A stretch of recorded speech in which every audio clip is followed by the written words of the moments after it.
Welcome to the Successful Nonprofits Podcast. I'm your host, Dolph Goldenberg.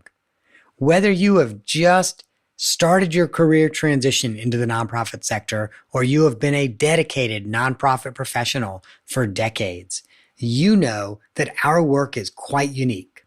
We are surrounded by passionate team members and get to have an incredible impact on the lives of people we serve and the communities that we serve. But we also know that privilege comes at a cost. Our work can be emotionally taxing, require sometimes highly technical processes, or even worse, those really bureaucratic processes that are forced on us. And then, of course, paired with intense environments and the weight of knowing what's at stake, not just our jobs, but the mission of our organizations. And day after day, these factors have a deep impact, making organizations susceptible to high turnover rates and individuals at risk for, wait for it, that's right, burnout. That is why we invited our guest today, grant professional, speaker, and trainer, Diane Leonard. Diane has a wealth of experience. She has opened her own consulting and grant writing practice more than 14 years ago. And during that time, she has personally helped nonprofits secure $61.6 million. And she has trained nearly 18,000 professionals. Her many years of experience and passion for helping nonprofits build their own capacity has brought her also to the point where she has created Agile in Nonprofits with the mission of assisting nonprofits in building their capacity and increasing their organizational efficiency. To add to her very well-rounded professional life, I got to also share with you that she's a graduate of the Jefferson Leadership Institute and serves as a board member for the Upper St. Lawrence Riverkeeper. Hey, Diane, welcome to the podcast. Thank you so much for having me. Happy to be here. So I know and I say this all the time on the podcast, I know very little about sports, and I believe you affiliate your work in some way with Scrum, but I don't even know what Scrum is. So can you fill me in? Absolutely, because you say Scrum and maybe you knew enough about sports that maybe rugby is what came to mind, or maybe you thought, it's nonprofits. So what acronym did we just say? I'm sure there was something. So Scrum, it is a specific framework in the world of Agile. And so Scrum, co-created by Dr. Jeff Sutherland, is a way that teams approach doing their work. So it's a framework. It looks different in every organization by just a little bit to their organizational culture and their team, whether it's software, nonprofits, for-profits. It's a framework for the way that we approach doing work. Can you say a little bit more about that framework? So the Scrum framework is basically summed up by what we call the 3-5-3. There's not a lot of rules that you need to follow. That's why it's a framework. There's a lot of patterns and other things that happen. And so what it's looking at is the team and those that lead the team. So you've got a product owner, really the person setting priorities. You've got a Scrum master, someone trying to help remove impediments. And then you have team members, those that are helping to do the work. Within that, then, there's 5 ceremonies, 5 events that happen within each section of the calendar that you're looking at. We call them sprints. In my team, our writing team does 2-week sprints. My marketing and training team does 1-week sprints. So it's a period of time that you're focused on your work. So these 5 events happen in each of those sprints and then produce some artifacts, things like the product backlog, I call it the list of all the things, right? We love to do all the things. So it's a framework that helps you to look at, regardless of your industry, how you're going to approach that work as a team. Before we go any further, what does a 2-week sprint look like for your team? Sure. So a 2-week sprint always looks the same in the sense that we start with a team planning call where we're talking about the work that's coming up. If I'm thinking about that it's our writing team, they're always thinking about grant deadlines, right? What's coming up. And then it always looks the same in the sense that we get together for 15 minutes for a daily scrum to talk about the work that's happening, what we're doing each day towards that goal, and in particular, if there's any impediments. So how can the team help solve, do we need this piece of information? I can't find that Census Bureau link I was looking for, fill in the blank, right? Teams always have some sort of impediment, and we try to help solve them for each other. So the client work, the deadline work, that's different each and every time. Is it foundation that week? Is it federal? Doesn't matter. The structure and the framework and how we interact as a team is what always stays the same. Got it. And so now I think I understand the Scrum. So the Scrum is like a huddle.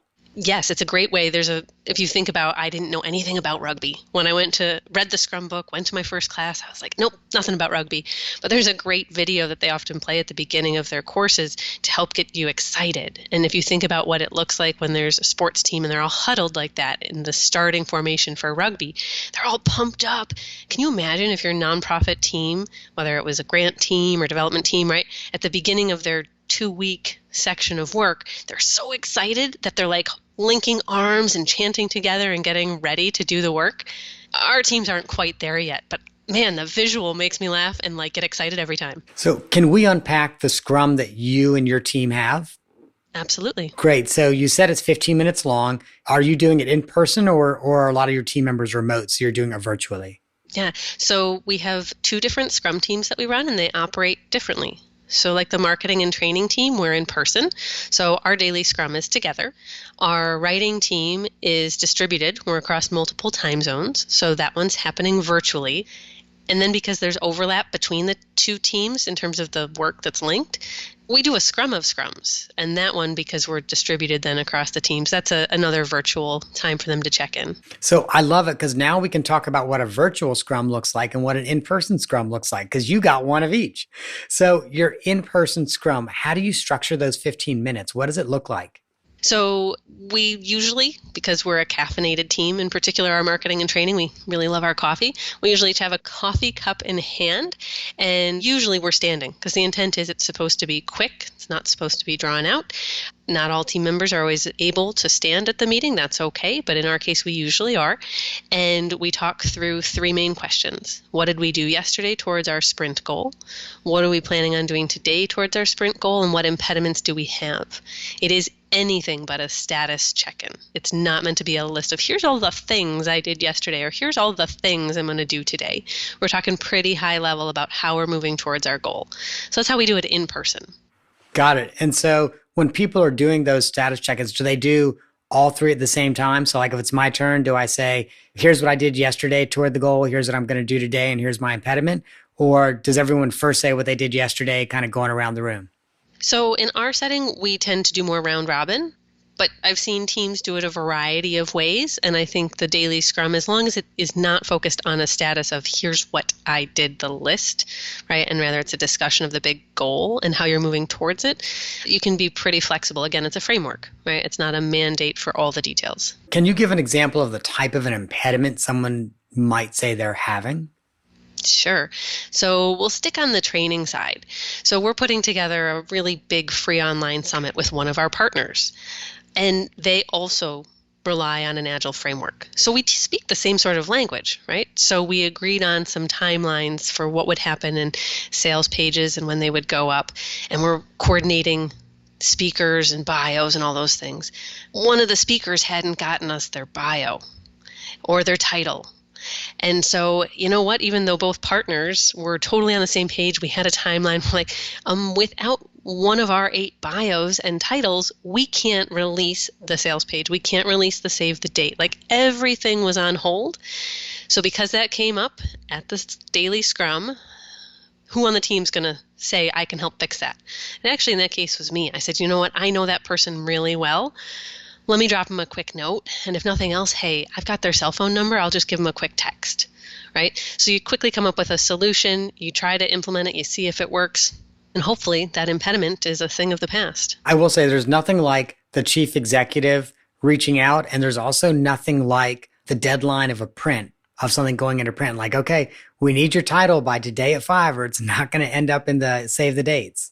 Yeah, absolutely. And on the writing side, because both teams, right, are using Scrum, we tend to find that the impediments are clients have been asked for information to go into a grant application that's really critical, but they might not understand how critical it is. And same thing, sometimes it takes maybe not their lead writer, but somebody else on the team saying, this is so important for you to get the money. We get that it seems like one detail, right? Like who's the letter of support from or how many people are you going to serve? But like you're holding us up. So sometimes playing the difference in terms of like power differential in the team helps remove that impediment for sure. Right. So at the end of that scrum, I don't know why, I'm picturing like everybody's hands in the center of a circle and them going like, go marketing or whatever. What happens at the end of the scrum? How do you end it?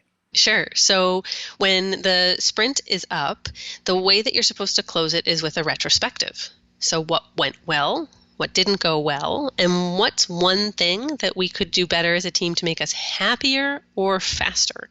So you try to come up with a Kaizen that the team can implement. Really, it's the top priority thing you're actually going to do over any other work in the upcoming sprint.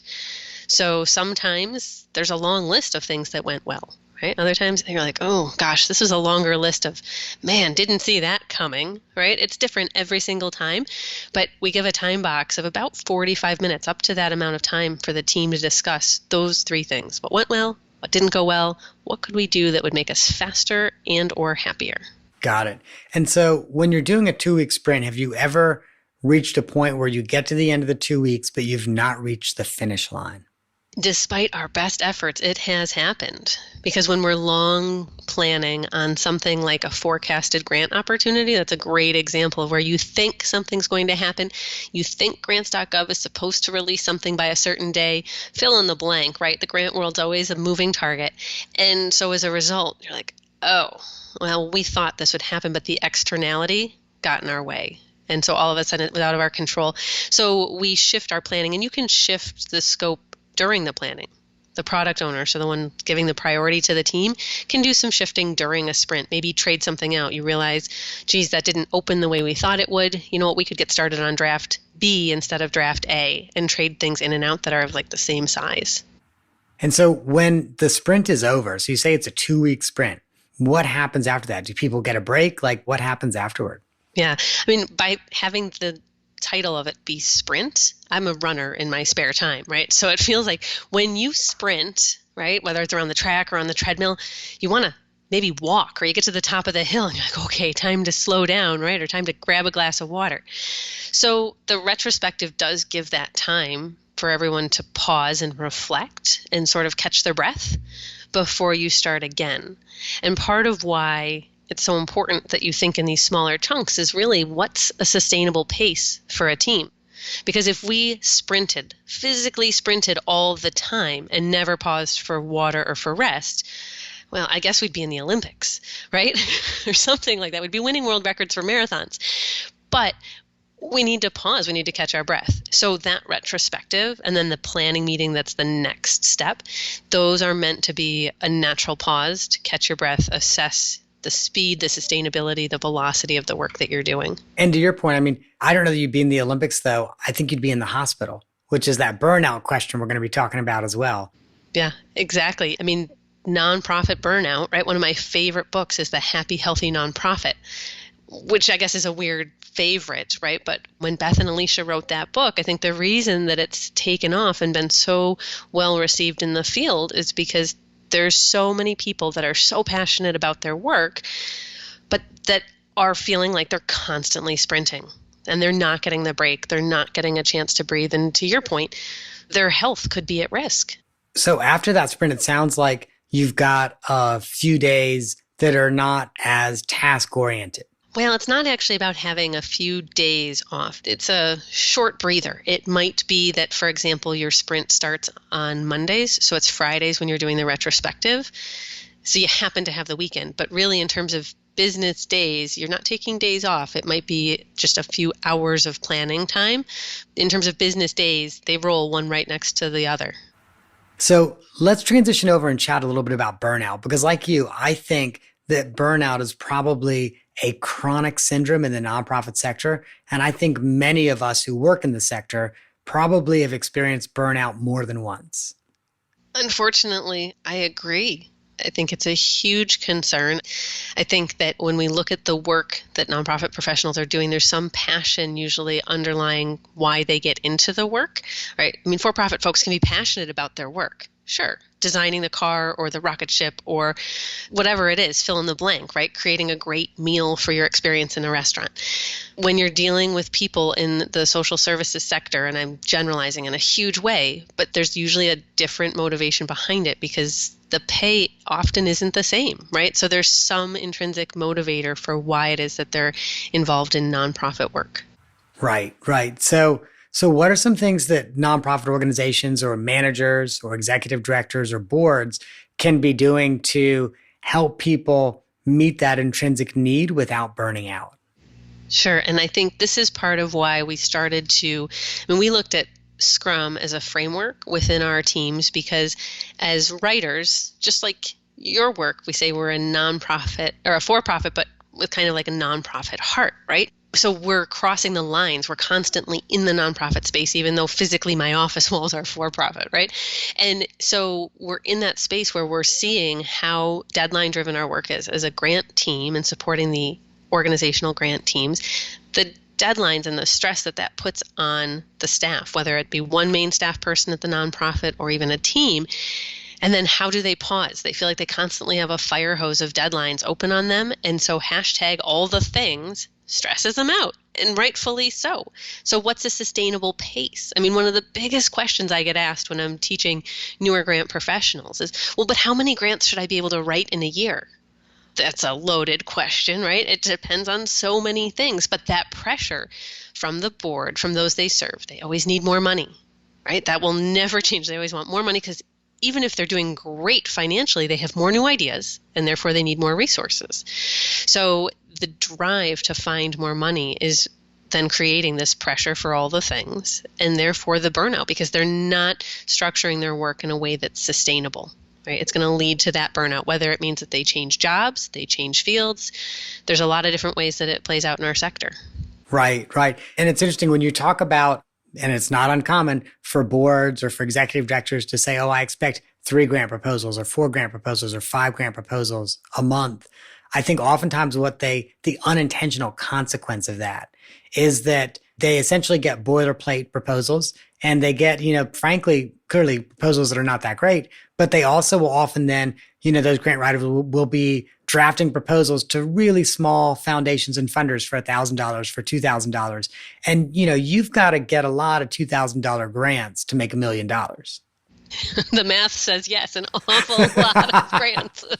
Oh my gosh, hold on. I want that as a bumper sticker. The math says yes. Oh my gosh, I love that. But you get my point. I mean, like when there are these unreasonable expectations, at some point you're like, okay, well, I've written to all the probable funders and now there's other follow-up work I need to be doing, other things I need to be doing, but they just want me churning out proposals. So, let me see if JCPenney has a philanthropic fund I can apply to. Yeah, there's a lot of different ways to work the metrics, right? And so if we're thinking about our strategic plan or vision that's setting forward the work for the nonprofit, how do you find the resources? Talking about small grants, we need a whole different podcast conversation for that soapbox. I mean, I started as a grant maker, right? So when I would get in proposals that were really small, okay, sometimes there's a reason that you want to give that small grant and it would make a difference. But when you think about the work and the money it takes to write it, to implement it, you've spent more than that before you even got it in the mail or put it in the online portal, right? And also I have to say from your perspective as a grant maker, and this is not true for really small family foundations that might only be giving $50,000 or $100,000 a year. But if as an organization, you're giving away tens of millions or hundreds of millions of dollars a year, you're not going to have the human capacity and bandwidth to do that in $5,000 and $10,000 grants. You're just not. Yeah. Yeah, it's on both sides that that's not sustainable either. So if we think about the burnout and that idea that you're trying to constantly write more so that you can help meet the board and the management team's goals, what they've set out for metrics, what happens? Heroics. I stayed up and I wrote until 11:59. It was due. We got it in. Whew, it was great. All right, occasionally really weird things happen and like something heroic might be necessary to make it through grants.gov. I admit it could happen. 99% of the time there is no reason. We should hear stories like that in the field. But they're what we hear at Grant Professionals Association conferences all the time. And it makes my professional heart really sad because we're going to lose then those writers out of the field or the nonprofit colleagues that had to help at those weird hours or that had to work all weekend on a grant proposal. It's not okay. It's not sustainable. It's going to just, our industry can't hold that methodology. It can't hold that idea of heroics as the way that we survive. It's interesting that you say that, Diane. My first job out of college, I was part-time doing direct service for the same organization. And then the other 20 hours a week, I was doing grant writing for them. And I think that's what a lot of organizations do. They take a really junior staff member, like, yeah, maybe you can write proposals, give it a shot. And so that's kind of what they did to me. And it frankly was a great opportunity for me. But it was really also remarkably difficult. And I actually remember that first year having to pull 2 or 3 all-nighters. And finally, I went to my boss, who was the development director, and I kind of said to her, in college, I never pulled a single all-nighter. In fact, normally I have my papers done a day and a half before they were due because I never want to pull an all-nighter. Can we talk about this? And she was fantastic in mentoring me and coaching me and helping me understand how I could better prioritize so that I did not find myself in a place where I'd pull all-nighters. That story, I'm like, yes, I always say the same thing. I physically couldn't pull all-nighters in college. As a mom, I've gotten close a few times with babies and sicknesses, and then I'm like a zombie the next day. I shouldn't be allowed near a computer to type anything, right? So your mentor in that first job, if I were going to put a title on anyone, agile leader, to have you go as a young staff person like that and have a reaction, I don't think that all nonprofit professionals feel comfortable that that would be the reaction they'd get if they said, this is exceeding my capacity. Here's the velocity we have happening, but that's beyond my capacity, right? I need help. It's not sustainable. So that's such a great story, though, to show it. It can happen in the field. And it does often. It just sometimes gets buried, and then there's a fear. I don't know. Will it? Do I have an agile leader or not? And I'll share with you, I really lucked out on that job, and that the development director I was reporting to for my grant writing was a late-term professional. So she had been doing fundraising for 30 or 35 years. She had another 5 or 10 years left in her career. And she really just kind of brought this gravitas and this wisdom about, oh yeah, if you're going to be doing this for, the next several decades, you can't wear yourself out now. It's so true. I actually have 3 colleagues of mine in the Grant Professionals Association. They just wrapped up a survey about burnout, trying to here we are. We're in 2020, right? And it feels like, shouldn't we have figured this out by now? But so they just wrapped it up and are going to do a big GPA journal piece about burnout just in grant professionals, because it's not new, right? But it's something that still needs more attention, I think, in not just our field as grant pros, but all nonprofit professionals. And so, Diane, I want to get those colleagues on the podcast when that piece is ready to go to press. So please link me up with them. We need to get them on the podcast. You betcha. Well, Diane, we're rapidly starting to run out of time. I want to make sure that I leave time for the off-the-map question. And one of the reasons why I'm wrapping up a little bit earlier to ask you the off-the-map question is it's actually not that far off of the map. So I had thought about asking you an off-the-map question about the Cornell Formula race car team. And then I also thought about asking you an off-the-map question about boating safety training with the Coast Guard, the United States Coast Guard. And then we got on Skype here, and I'm able to see you and you're able to see me. And behind you, there is a whiteboard. And on that whiteboard is taped 12 calendar months. And I see pink stickies and yellow stickies, and it looks like bluish or greenish Post-it notes. And then I see some things have been written and some things are highlighted. So I am fascinated by your what's clearly an annual organizational system right behind you. I need you to tell me about it. I need to be careful with what's my backdrop for Skype, right? All in the trying to keep light out from the screen. So what you see behind me is our content planning calendar that drives our marketing and training team. Because we are co-located, our entire team, writing, marketing and training, all of it, we're all about making work visible. But that means different things if you're physically co-located or distributed, and we're electronic. So this one rolls around, and it's got 12 months literally taped to it with painter's tape.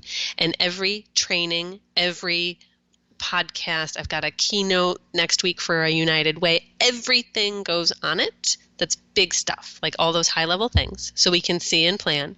And then when we're doing our backlog refinement as we get closer, and we're thinking our marketing and training team works in 1 week sprints. So when we're getting ready for that backlog refinement session, our planning for the next week, we can look not just what's happening this week, but we look further out. Geez, we've got this coming up in 3 weeks, and that's like a 2-day course. So we need to make sure that that whole deck has been reviewed, is approved, it's at the printers on time so that it gets delivered on time, right? All the little things. We have a similar version, but it's electronic for the grant team. Instead of big trainings and speeches, we're talking about the big applications, right? How many components are there for that grants.gov piece, the New York State Grants Gateway? By having it be visible, we're all able to see what's happening, to think about our role, to come prepared to planning. Yes, I love Post-its. I should be sponsored as a business, I think, by 3M. In case they're listening, I mean, I could use some college money for the kids, could be helpful. I do recommend super sticky notes, or they will fall off your whiteboard and onto the floor. And if you have an office puppy, it would be treacherous. So I want to ask you questions about the colors on those sticky notes. But before I do, what are super sticky notes? I've not heard of these. So they're sticky notes, only if you flip them over, they're still like the 3M normal Post-its. They say super sticky, and it means there's some sort of extra adhesive. I don't know the engineering behind it, but they've got some extra oomph, and they will stay for long periods of time instead of like, an hour or two or whatever's going to happen. They'll stay up for weeks and they don't go anywhere. Nice. Now I've got to ask you, is there a color coding? Because I see some things are highlighted in yellow. I see it looks like pink Post-it notes and yellow Post-it notes. And I can't tell if that's blue highlighting or blue Post-it notes. So is this color coded? How have you organized it? It is color coded. And the color coding across the teams actually isn't the same. So they don't have to be. The team picks and operates independently, right? They share knowledge. But so like you're looking on the screen at the marketing and training. So pink are the actual events, whether it's a webinar or in-person training. There's blue on there for things like our Agile and nonprofit. We do a quarterly free book club. So that's what you see on there. That's blue. Our licensed Scrum Master course through Agile and Nonprofits is blue. So those are our two primary colors. The green that you see on there are actually team members' birthdays. Those are really important, and we don't want to forget them, whether we say so on social media or not. Same things with then the other color green are like those days, like National Writers Day, International Grant Professionals Day, things that are like related to the field that we want to help people celebrate in a fun way. So that's on there too. But like the writing team, their colors are based on their versions. So version 1, 2, 3, and 4 of the drafts are different colors. Man, I love that. I am hoping that you might be willing to take a picture of that whiteboard with all the calendars on it. Obviously zoom it far enough out that, you're not giving away any trade secrets. Because seriously, that is such a great, and I am a paper kind of a person, that is such a great organizational system. I love it. It seems like it's wow, but right, it's going old school, coming off the computer. And if you haven't ever heard of the Miro app, Miro, it's free. It's a virtual whiteboard. You can take a picture of your physical stickies off the whiteboard. It will translate your handwriting into text that other people can read. And it's online and it's free. And it's game changer. I know, I can see how excited you are. Favorite app. Maybe Miro will want to sponsor me too. Between 3M and Miro, we're going to get nonprofit funding for everybody. So we will post links to 2 additional things on the show notes. I will find those 2 super sticky notes and we will post to those. And we also are going to post to Miro, and I'm going to have to check Miro out myself. It's so fun. I'm such a tool dork. I love it. But when you're thinking about how to make work visible and easy and fun whenever possible, right? I'm all in. So unfortunately, Diane, we're not going to have time to talk about your Formula race car experience, or for that matter, about your Coast Guard boat training experience. So listeners, if you want to hear about either of those 2 things, you will undoubtedly need to register for one of Diane's book clubs, or go to one of her trainings, or make sure you go to a conference where she's a keynote, and then you'll be able to learn about those things. And you are going to have just a great conversation with Diane when you do that. Hey, Diane, thank you so much for coming on the podcast. You have just provided some incredible information for our listeners about ways that they can use scrums and sprints to keep their team members from burning out and to really keep their team members' energy high. So listeners, if you think that Diane can help you or your organization in boosting the capacity or securing that game-changing grant, you can find her at dhleonardconsulting.com. That's dhleonardconsulting.com. And from there, you can get the Agile Leadership Training. You can find out about grant services. There's a great blog, templates, and other free resources and webinars that you've got to make sure you check out. Hey, Diane, thank you so much for being on the podcast. Thank you so much for having me. This was a fantastic conversation. We're going to have to pick it up over a cup of coffee sometime. Absolutely agreed. Now, listeners, there is no need at all for you to be worried if, for example, you're standing on a subway car and in one hand you've got your phone and in the other hand you're hanging onto a pole so you don't fall down as the car lurches from stop to stop. So if we're not able to write down Diane's information, don't worry about it. We got it for you at successfulnonprofits.com. And also, while you are on our website, please feel free to make sure you hit that subscribe button and then rate and review us on your podcast streamer of choice. And I always say this, but I love listeners that reach out. I love answering questions. I respond to every email that I get. So please do not be shy. Reach out to me on email or on LinkedIn. That, dear listeners, is our show for this week. I hope you have gained some insight to help your nonprofit thrive in a competitive environment. I am not an accountant or attorney, and neither I nor the Goldberg Group provide tax, legal, or accounting advice. This material has been provided for informational purposes only, is not intended to provide, and should not be relied on for tax, legal, or accounting advice. Always consult a qualified, licensed professional about such matters.